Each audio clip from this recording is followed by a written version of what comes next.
But I want to tell you that as at yesterday, when the judgment was given, there in America, where our delegates were facing the U.S. Congress, one of the congressmen now raised this issue.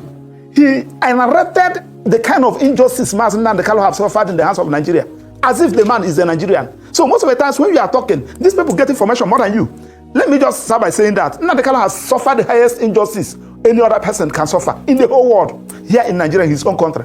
One, he was enjoying his bail. Government, the prosecutor, who is prosecuting him, went to his house in Afaruku, unprovoked, and they killed 38 persons and left with 13 corpses as we speak. As we are talking about, as a result of that, he lost their parents. Now, as if that one is not enough, Nnamdi Kanu ran away. And the post affidavit from Israel. My Lord, I'm in Israel. Look at the circumstances that made me to run away. The affidavit, who have it, is in the court file. Please, if my Lord can guarantee my security, I will come back to face my trial.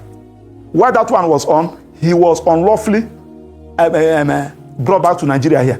And the United Nations, through their special rapporteur, gave a decision saying that Nnamdi Kanu is not a terrorist, Nnamdi Kanu never jumped bail, that as a matter of urgency, that Nigeria should release Nnamdi Kanu. They refused that judgment.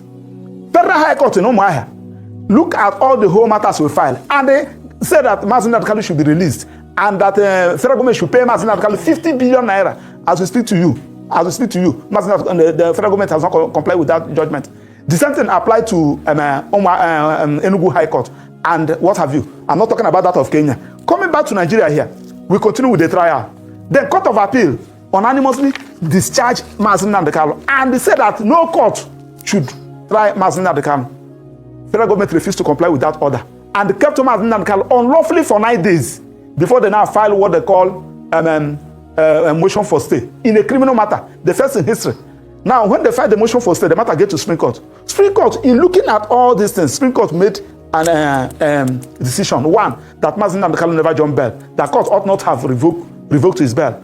And they condemned the attitude of military, sending Operation Python dams in his house and massacred many people there. Right. And they directed the Federal High Court, let me finish, let me make this submission, and they referred the matter back to Federal High Court to continue with the trial, with the intention that the matter will continue with the Honorable Justice Binta Nyako's court. So when we get there, Binta Nyako now recused himself. The matter now get back to Justice Omotosho. Nnamdi Kanu took a fresh plea.